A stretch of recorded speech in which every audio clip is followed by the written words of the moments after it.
A very good afternoon to all of you. My name is Avinash Khana and I am the moderator for today's session.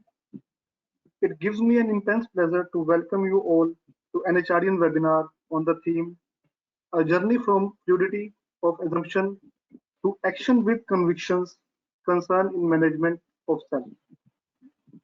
This webinar is divided into two parts. Over to you.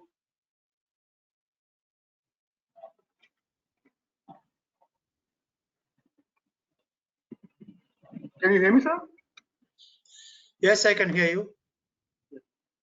So this webinar is divided into two parts, learning session for 45 minutes and Q&A session for next 15 minutes. We would like to hear from you and would like to include your questions in the conversation. So ask questions, use the chat panel on the right side of your GoToWebinar player to share at any time during the session. It's my privilege to introduce our featured speaker, Dr. Vinaysheel Gautam. A very good afternoon to you, sir. Good afternoon to all. And now may I request Mr. Dhananjay Singh, Director General, National HRD Network, to share his brief profile. Over to you, sir. Thank you very much, Vinashji. What a privilege to welcome a legend, Dr. Vinaysheel Gautamji, with us today. And in the world of management, thought leadership and practice, if India, our motherland, is proud of a son who has contributed so much to the world as an internationally acclaimed institution builder, we have Dr. Vinaysheel Gautamji with us today. And sir is not only a management expert, but he has also facilitated management development activities not beyond the oceans of this country and the mountains of this country, whether it is Germany, UAE, Saudi Arabia, Malaysia, and one of the finest organizations in India itself. A lot of the key policy formulation activities of government and the corporate sector institutions look up to Dr. Gautam for his very wise counsel and advice. And he has addressed international audience from Montreal to Melbourne to Caracas to Tokyo, and a visiting faculty to many of the leading institutions in India and abroad, from Cambridge to London to Brunel to across the globe. Sir has addressed the diaspora, and his publications are really people look up to. I'm not sure how many of you, he's a regular he writes columns for the newspapers. If you have read the recent one, you would have seen the very, very important punch which he has shared, which is important for each of the service organizations. He has been the founder director of IIM Kozhikode and leading consulting from IIM Shillong, first head of management department of IIT Delhi, first honorary dean of KPMG Academy, and then has represented India in the activities of UNESCO, Asian Productivity Organization, and he is also the President Emeritus of ISTD. Sir, what a privilege to welcome you, and we really look forward to your advice, your guidance on the journey from fidelity of assumptions to action with convictions, concerns in the management of self. So thank you so much, sir. And personally to me, I have always been blessed by his very, very wise counsel. And sir, we always look up to this institution, look up to your guidance. And with these few words, we hand over the proceedings by welcoming among us Dr. Vinaysheel Gautam. Over to you, sir. Thank you, sir. Thank you, Dhananjay. I'm happy to use the forum provided by you to share my thoughts.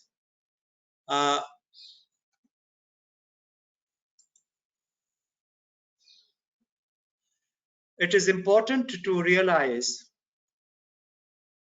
that the kind of opening remarks which Dhananjay ji has made speaks volumes of the sort of person he is, because I remember while addressing the Cambridge Students' Union once, in the question answer session, one of the students asked me, why is it that when an Indian travels from India, they say that he has gone overseas because India is not an island. If they go abroad from United Kingdom, it's an island, therefore they talk of going overseas. But why an Indian should be referred to as going overseas when he leaves India? And if you noticed, Dhananjay ji talked of the shores of India and the mountains of India. That's the kind of thorough person he is. I'm happy to use his good offices and that of NHRDN to share some of my thoughts on a topic which is fundamental to all our lives. Whether we realize it or not is a matter of perspective and point of view. The concern which I raise is basically from the vantage point of perception of managing self. Ultimately, the world is there because the self is there, and any of us who think and try to analyze our experiences in life are aware that it's next to impossible to influence anyone else. You are lucky even if you get heard fully, and you are luckier if your hearing leads to any modification in action. Therefore, ultimately, you are left with only one leverage: do what you can with yourself to be heard and to make an impact. Therefore, the vantage point of perception is management of self.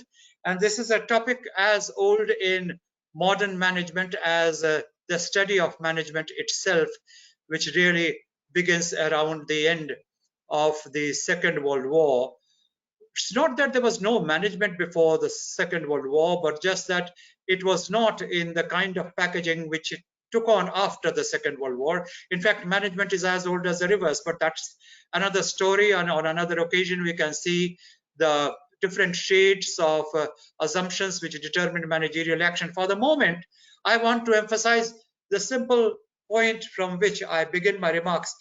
I'm talking of management of self, which is a topic which has been tossed around variously for a very long period of time, and still there is a long distance to cover.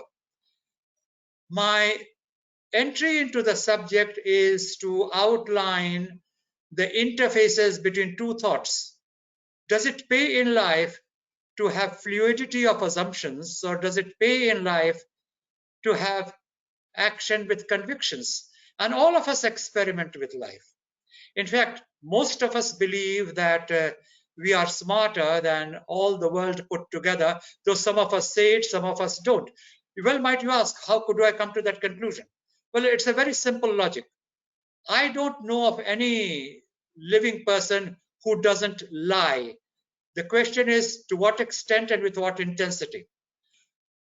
I do recognize that all lies are based on a very simple assumption that the other person is somewhat stupid, to put it mildly, and he will never know the truth, so I can get away with my lie.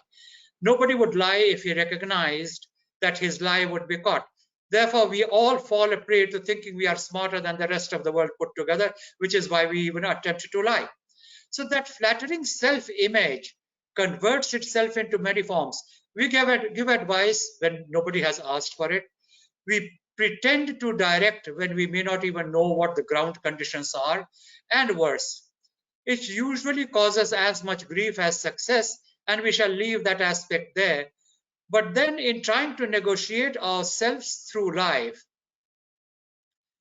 some of us believe that the more compromises we make, the more ingratiating we are, the more agreeable we make ourselves, the more acceptable we make ourselves, the bigger success we are.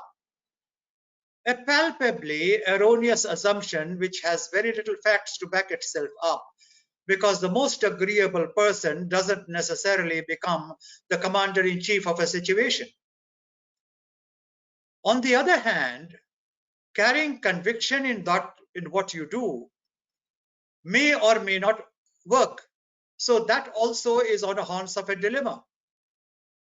You will find that conviction is one of those qualities which everyone praises, but many people have reservations about, because if you find a person who acts with conviction, he's usually given the advice, don't be so rigid.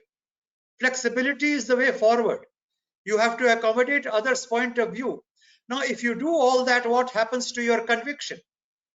And then if the answer is some you accommodate, some you reject, then where do you draw the line? Which brings me to my basic approach to my narrative with you today. Ultimately, there is a symbiotic relationship between fluidity of assumptions and action with convictions. They are integrated together, and one becomes the other becomes the first in a flowing relationship. It is not as if you need to act with iron convictions in all situations. It is not as if you have to act with fluidity of assumptions so that nobody knows where you stand from moment to moment. But at times, fluid assumptions do get converted into action with convictions, and at times, action with convictions can get mellowed into fluidity of assumptions. Therefore, this flow between the two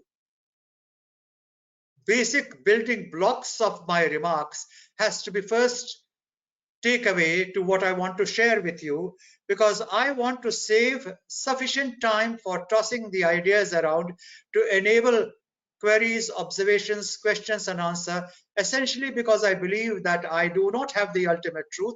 But yes, if you have spent 50 years in the profession and moved from the academia to the corporate world, to the consulting world, to the NGO, worked for the government, worked outside the government in various capacities, then you obviously have a point of view, and you cannot say that I have learned nothing, I understand nothing, and I have nothing to say, especially a person of my background who makes a living out of research, interaction, publication, feedback, and above all, dear friends who make sure I stay a thinking person and make sure I am a responsive person to what they share with me.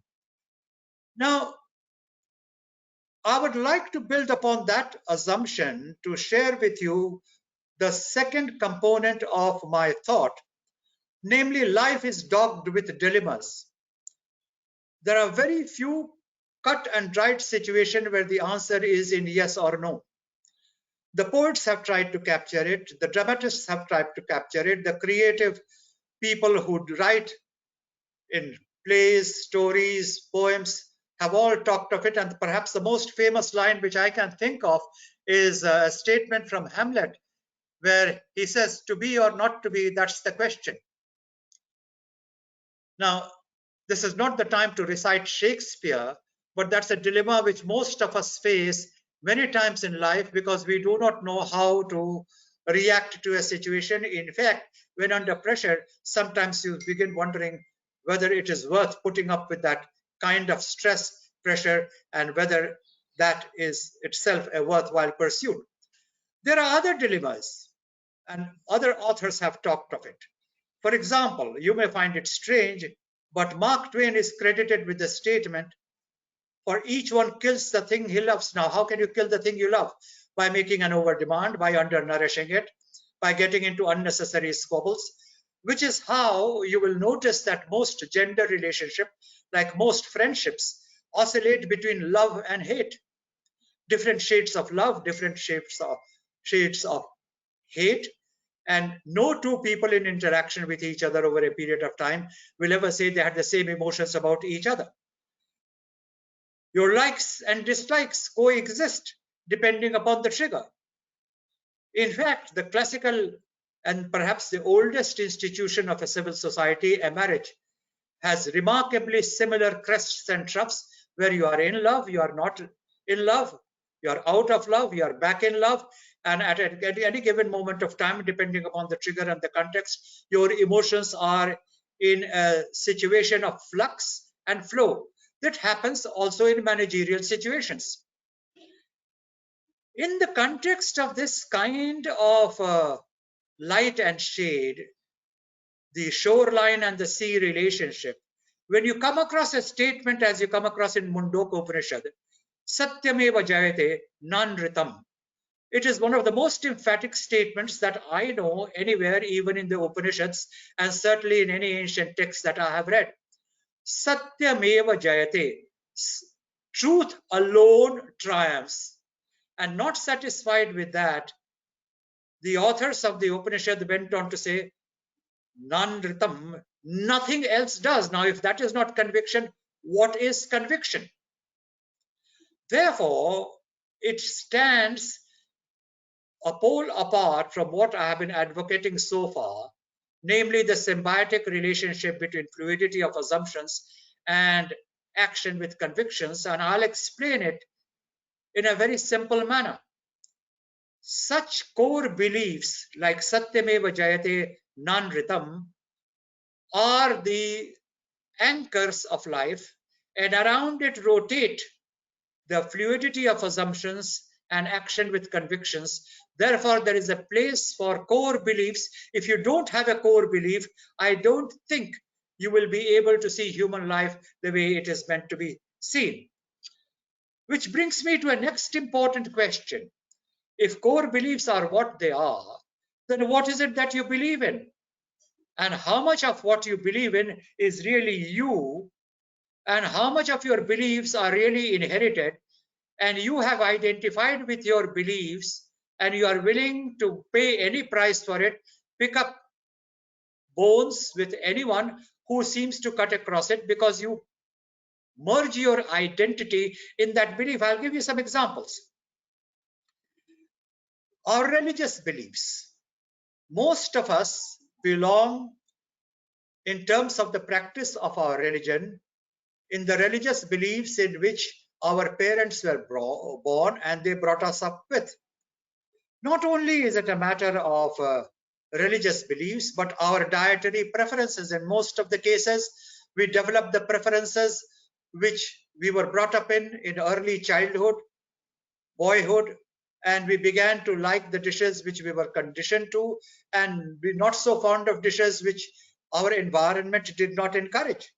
The list can go on, because after you have talked of religious beliefs, diets, your value systems of what you consider right or wrong, or indeed your worldview, most of us are brought up in a very nationalistic environment, and each country has its youth which believes in own nationalism. All this is a part of the way you grow up. Now, if you identify with that and your personality is defined by these parameters, well, might you ask, as a thinking person, how much of this was an act of choice and how much of this you inherited because of the parents you were born to, the location where you were born, the times in which you were born. Therefore, any thinking person begins his journey in managing self by questioning his prejudices for and against situations, people, preferences, and that's the beginning of learning. It's not that people will not have preferences, but those preferences should be conscious preferences suitable to the stage of life which one is passing through. For example, your preferences as a teenager, if they continue to be your preferences when you are in your 40s, or continue to be your preferences when you are in 60s, well, let me tell you, without getting into subtler emotions, your dietary preferences will do havoc to your system if there is no change between your teenage diet, your diet when you are in the 40s, and your diet when you are in your 60s. Therefore, the assumptions have to be revisited. That's the hallmark of a thinking person, a person who believes in managing self constructively. So what is it that we try to seek in life, in all that we do, in all our relationships, and in all that we stand for? To put it very simple, in the context in which I'm talking to you right now, one seeks fulfillment. Fulfillment comes out of achieving an aspiration. When your aspirations are achieved, you feel fulfilled, and then you gather energy in managing yourself. Now, of course, there are people who say, I have got beyond aspirations. I am not moved by love or hate. Well, then my compliments to them. They have achieved nirvana, and maybe they belong to a context in Haridwar rather than the real world. Most of the people that I know, and I believe that is an overwhelming large proportion of the population, still have some aspiration, if nothing else, that they die peacefully. If nothing else, they be surrounded by an environment which is broadly supportive, if not encouraging, in terms of being able to live with the requirements of life. So essentially, what one seeks is fulfillment, and it varies from person to person, and that also becomes managing self. And that also is a core of management. I don't know how many of you have gone through a kindergarten book, and like many kindergarten stories, a hugely instructive tale, The Little Prince. Now, The Little Prince is a French child reading where a person comes from another planet to Earth, and I don't have the opportunity here to describe the story, but in talking to the people he is in communication with, he says, "This is a strange planet I have come to. Everyone is counting. They are counting the money they have, they are counting the designations they have, they are counting the positions they have held, they are counting the miles they have traveled, they are counting the number of people that hold them in affection. Why is everybody counting?" And obviously, like all fairy tales, there is no definitive answer to that. But yes, that's a defining characteristic of a human being. He's forever counting his success and very often his failure, and then he decides whether he's happy or unhappy. That management of self thereby becomes a source of energy to achieve the targets, achieve the objectives, walk up the pathway of life as it unfolds before him. And that's how it becomes a managerial issue and not a philosophical issue. Now, if you put it in a context, one's aspirations are also determined by the environment and the context in which you were born. Now, many know sorry, that in India, caste is a significant factor in modulation of values. I will, for obvious reasons, not name the caste, but I was doing a cross-caste comparison, and I said, what is the defining characteristic of caste A? And an elderly gentleman, very knowledgeable, had achieved great heights of excellence in his refinement of thought, said, well, if you are talking of India and North India, this particular caste is a Naukari Pesha caste. That is, it is a service caste, and it has over the last 500 or 600 years been distinguished as a service class. Then I named another caste from the same region, and they said, and his reply was, this caste does its relative ranking within its community by the amount of wealth they have accumulated, and to be respected in that caste, you need to be really very wealthy. Now, this is not a fit forum to get into caste profiles. He may have been right, he may have been off the mark by 10 degrees, 20 degrees. That's a question which I'll leave open. But yes, what I did realize is that if caste is a reality, there are certain defining characteristics of a task. Therefore, one's aspirations are also determined by the context in which one is born, the community in which one is born. Therefore, a group identity goes in hand with individual identity. Management of self, if you notice the logic of my remarks, really boils down to a conscious exercise of choices, conscious self-awareness, an ability to know what is it that I believe in and what are the roots of that belief, and do I want to continue to believe in that, or do I need to modify it as per the changing times? So to sum up this third component of my remarks to you, let me say the emotions, logic, and practicality determine the course of action. And that becomes the managerial philosophy of that person. Doesn't matter whether it is a conscious philosophy or a subconscious philosophy. Doesn't matter if he is an executive or he's a general manager, or he's a deputy CEO, or the CEO. He has to have a conscious understanding of the extent to which his beliefs are directed by the community in which he is operating. I remember a situation when I was working in St. Stephen's College and something happened.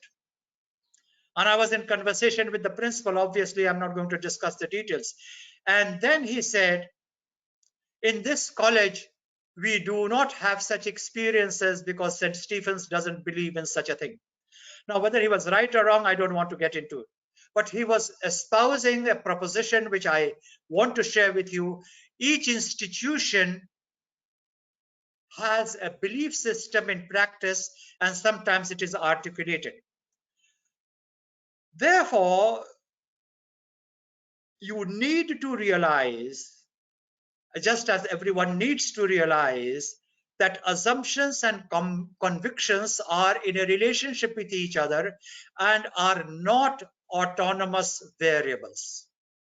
They are impacted, and in turn, if I might say, impact the environment, and that is the managerial way of looking at management of self. There are lights and shades and huge grays. There are no black and whites between assumptions and convictions. A thinking person will be able to review his propensity to please, ingratiate, seek favors, and realize that if you do that just that little bit more, you lose the respect of the other person and the community in which you are embedded, and you lose on the round what you gain on the sing. Therefore, you need to be a person of convictions. Friendships may come and go, but your persona remains, and ultimately you become what your convictions are. And remember, there is always a price for convictions. You will never do something which will please all. You will have to decide what you position yourself as, to recognize, is this conviction for which I am willing to stand up as my identity? So I am now bringing in the fourth element in the conversation, linking up convictions and assumptions with identity and what you stand for. So to conclude this part of my remarks, before I go on to the action plan, I would like to submit that management of self walks on two legs, one of which is a robust self-realization. And no matter how honest you are in self-assessment, and please remember, mirrors never lie, you don't have to posture to others. Just see yourself the way you are, and you will realize what the blemishes are and where you are really a handsome personality. And the other is a sound reality perception, because you are not an autonomous variable. You exist in a context, you exist in a reality, you exist at a point of time, and if I might say so, your existence is also determined by geography. Look at it in a gross way. Your 24 hours are a geographical reality. This particular episode, from what little feedback I had with the people who registered for it, have had participants from Bahrain to Malaysia and from United Kingdom to Australia. And this point of time at their geography is different. And the interesting thing is, they took a conscious choice at least to register. I don't know what happened thereafter, but there were some people in touch with me, and it appeared to me an entire truth of what I was going to talk. Social reality determines perceptions, beginning with what time of the day you are at. To manage self, you must have authentic self-realization, because you can deceive yourself. See yourself in a concave mirror rather than a plain mirror, and you know a concave mirror distorts the image. Don't take a concave reflection as your real self. Similarly, sound reality perception is important to make yourself effective. And till date, I haven't met anyone, and I have met many of people who claim to be half on the way to nirvana, and they have risen above aspirations, and they have risen above likes and dislikes, but I have never heard anyone to say he doesn't have a perception. So the perception itself determines the understanding of the reality. And if you want to be effective as a person and as a working executive, no matter what is your chosen walk of life, your perception must be robust. So what is the action plan I would recommend to you? Putting it very simply, I have no one method to give.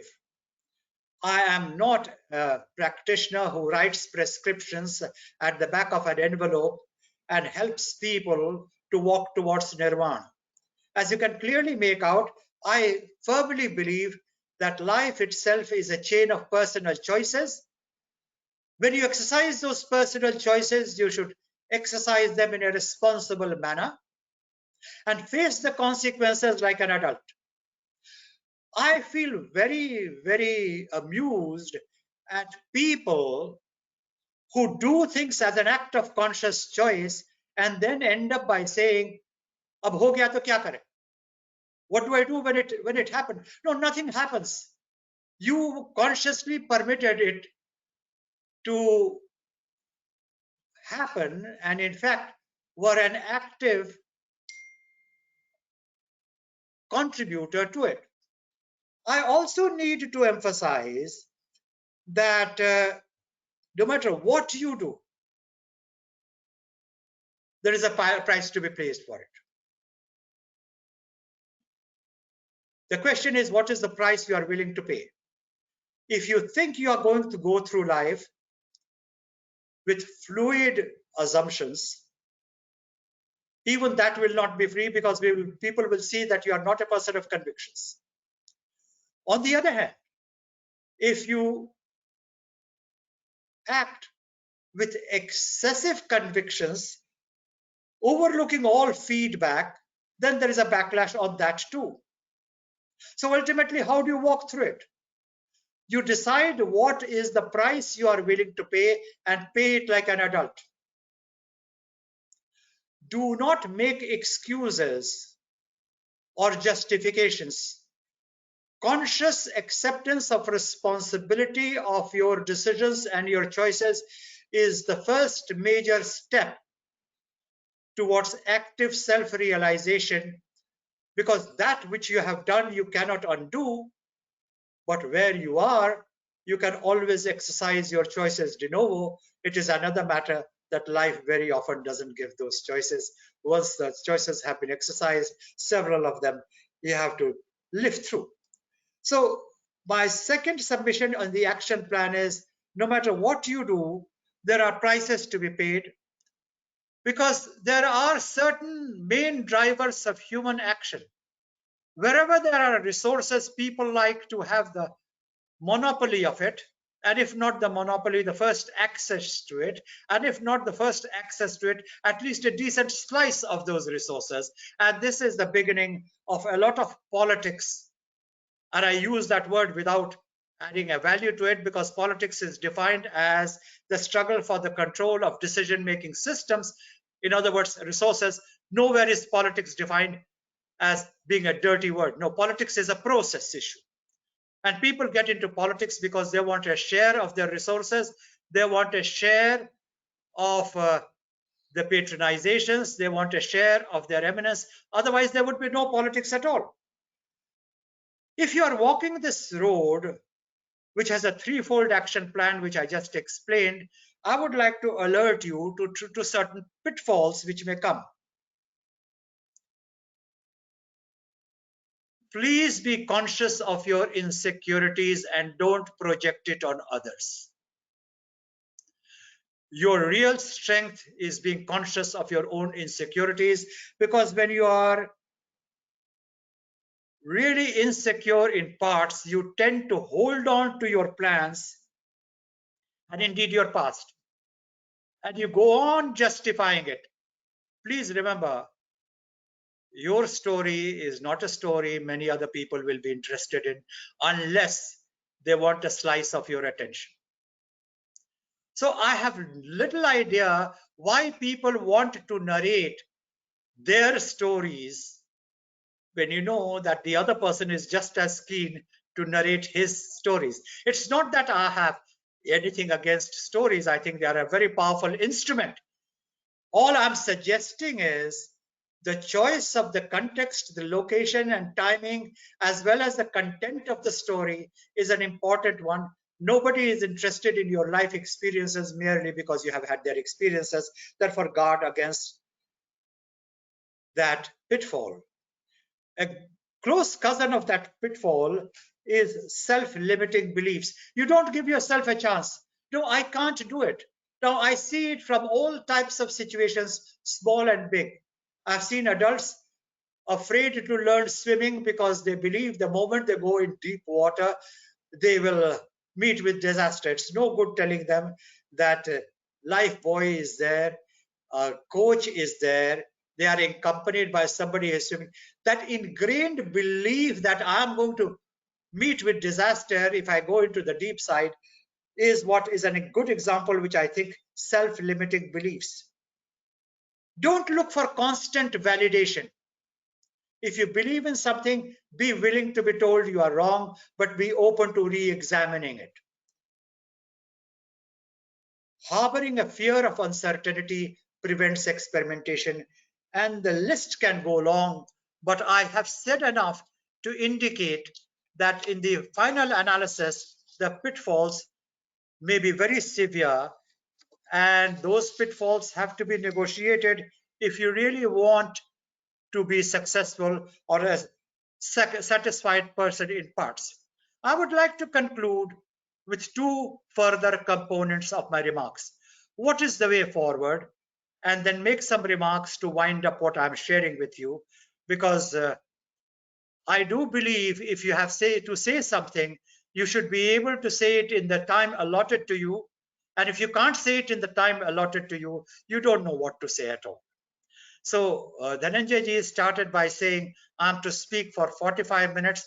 And believe me, I shall not speak for 46 minutes. And those of you who may be having a view on what I'm saying, I have some bad news. I'm not going to stop at 44 minutes either. It's going to be 45 minutes by the watch, which I am glued to. The way forward to my mind is, and no jokes on this, mindfulness. Mindfulness is the key to prevent the pitfalls and walk across crevices and negotiate the nasty patches in life. Sorry, examine your frameworks of reference, because people read meaning by their own framework of references without examining that their framework of references themselves may be less than perfect and therefore are going to impede their progress in life.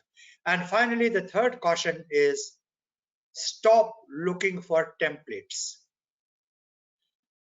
A brief reference to my parents may not be out of order, and those of you who know me earlier on know that willy-nilly, often enough, they come into my conversations because I haven't seen two people more wonderfully made compatible for each other as I saw my parents.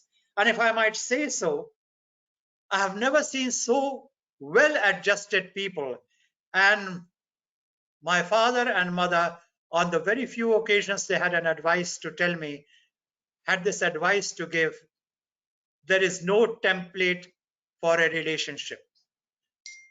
They said, don't try to read a relationship into some relationship which you may have observed or admired or known before, be it friendship, be it marriage, be it work relationship, be it superior subordinate relationship. And they gave me a very important message, and I would like to acknowledge it to them. They said, every relationship has its own script. And if you are able to read that script, if you are able to interpret that script, indeed, if you are able to write that script, that relationship would be successful. But don't assume that a marriage is another marriage, is another marriage, and another marriage. A friendship is one friendship, another friendship, and yet another friendship, and it must keep replicating itself. One boss is another boss is another boss. One friendship is one friendship, another friendship and another friendship is the same. No, each one is a different template. So this is the way forward. I would like to conclude by saying it's fashionable in this day and age, especially in the context of Bharat, often referred to as India globally. We are entering in a major way, sometimes smooth, sometimes not so smooth, of digitalization. I have no time to discuss digitalization as a part of management of self, but let me share with you a concluding thought. Enterprise, any enterprise, no matter how digitalized, it cannot outperform its human architecture. Any enterprise, no matter how digitalized, cannot outperform its human architecture. And I would be willing to toss this around with anyone, any day, any time, not in a minuscule form, in a nano form, but as an approach to digitalization, which I personally consider a useful way forward, because I think we are entering a hybrid era where machine acclimatization, data analytics will have to go hand in hand with human factor, and this will apply to management of self. Therefore, constant augmentation of skills is necessary, both for convictions and assumptions, because your assumptions will touch technology, your assumptions will not only dealing with software elements, your conviction will help the organization move, or organization will slow down, therefore apply it to both. There are pangs of growth. There is no growth without a feeling of discomfort. Your habits have to change, your thoughts have to change, your frameworks have to be changed. Be clear in your core, which is what I talked of right in the beginning when I was talking of core belief. Core belief is those essentials, 3 or 4 elements, if even that, which define your persona. But be open to evolving reality. One need not be visited by devastating experience, say like a pandemic, to realize that the best defense of human health is not medicine, but its natural immunity. But if you notice the last 6 or 7 months, immunity has become a fashionable word, not at all comparable to the kind of place it occupied, say, last year or the year before. Do you have to meet difficult times to realize a fundamental truth in life? That is how fundamental immunity is to keeping good health. So be proactive in experiences, learn to experience from what you see of others. By applied imagination, keep growing, because active listening is a very important attribute. Don't be so impatient to be heard, be more looking forward to hearing, because in the ultimate analysis, after I have shared with you my limited insights into fluidity of assumptions and the action with convictions, if there is one thought I can tell you, it is a straight borrowing from Upanishad, where the teacher was asked to explain what is the form of God, and the teacher said, you define what you think is God. So he decided by saying the various characteristics of God, and the teacher kept saying neti, na iti, it is not this, it is not this, it is not this. So the student got exasperated and he said, but Guruji, if it is not this, it is not this, it is not this, then what is it? And the Guru turned around and said, that is a realization, and realization is a flow. If you want my final thoughts on this, which is open to clarifications, evolution, in the journey from fluidity of assumptions to action with convictions, focused on management of self, it is a flow, and you will have to be a growing person to handle it as it comes to you and do the best you can for yourself and the environment before you, around you, and inside you. With that, I would like to pause my remarks, and I'm open to such observations, clarifications, and thoughts which you think you would like to share as an outcome of my remarks. Thank you, Dhananjay ji.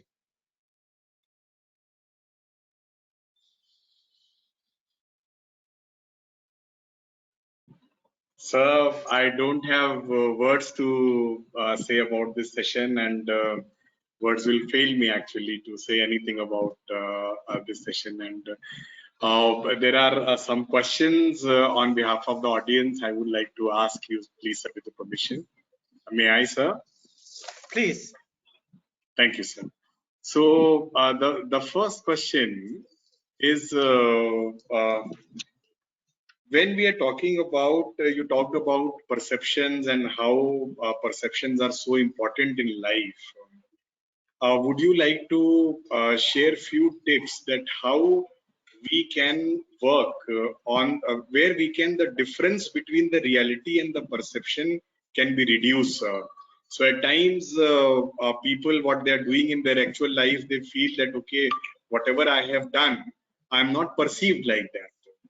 And that becomes a big challenge for the person herself or himself, or it affects the family, it affects the organization which he or he is working for. So, sir, any guidance from your side which will help people to reduce the gap between the perception and the reality, sir? Over to you, sir. Dhananjay ji, knowing you to the limited extent that I can only be grateful that you brought up this question, which helps me to touch upon an area which I couldn't in my presentation. If you ask me the determining feature of human existence, and mind you, I'm not born yesterday and I have some years to draw upon. I have not yet met a living human being, and I will not talk of human beings which are not around on this planet, but who talk to us through their creative writing, who has ever felt that he has been fully understood. To be a human being is to carry a feeling that I am not understood fully. In fact, in my counseling sessions, and for those of you who may not know, there are several of my client organizations in this group, so they are aware. When I consult for an organization, I hold a rain check.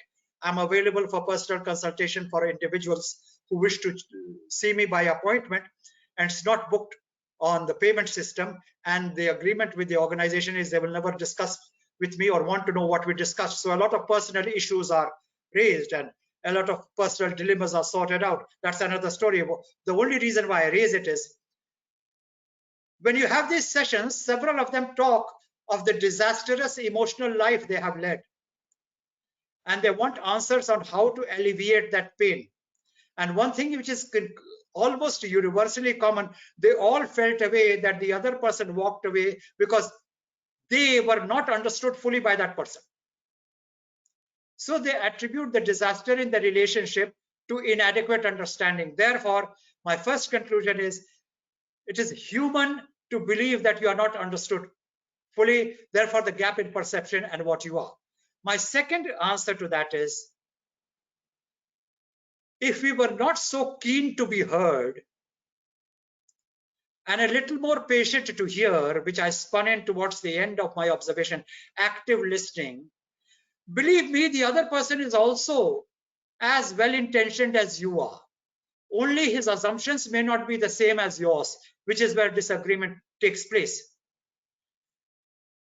He will help you to understand where you are not coming across to him the way you think you should, because he will tell you, is this what you mean? And then you can tell him, no, that is not what I meant. So a little bit of patience can mitigate that misunderstanding. But I must say the bad news is, if you want to eliminate misunderstanding fully, I don't think that's an achievable objective in the limitations of my experience. There will be some misunderstanding. You have to be patient with it. Thank you, sir. So I'll move to the next question, sir. You talked about life is a chain of personal choices. And on this subject, when we believe and leaders like you say that life is a chain of personal choices, then those personal choices are impacted by the surrounding in which we live.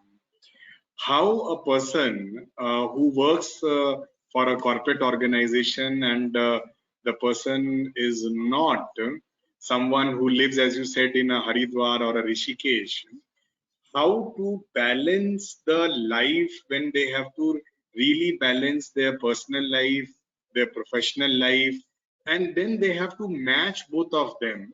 And when there are questions which are morally maybe on the two edges of the real life, so how to balance all other three things, sir? So where things are gray, where things are so practical as our life, and where things are so, I would say, invisible, which are the ambitions of the people, how to match the ambitions, the reality, and the gray which exists between the two, sir. Over to you, sir. Well, the easiest way through this very complex question would be giving you a quote from my remarks. No matter what you do has a price tag to it. So choose your price tag, that's your choice. But also let me tell you, that is a clever trick to evade the question. And my fellow consultants tell us that if there were more people like you in the profession of consulting, the profession of consulting would be over, because you display all the tricks publicly. My own feeling is I don't display any tricks. I have no tricks. I just talk with conviction. Having said that, let me get back to the question which you asked.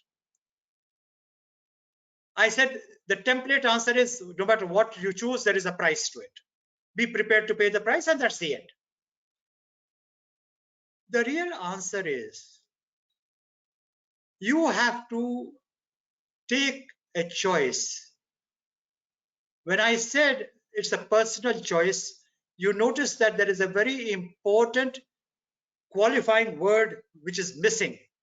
I did not say it's an absolute personal choice. Personal choice is in a context.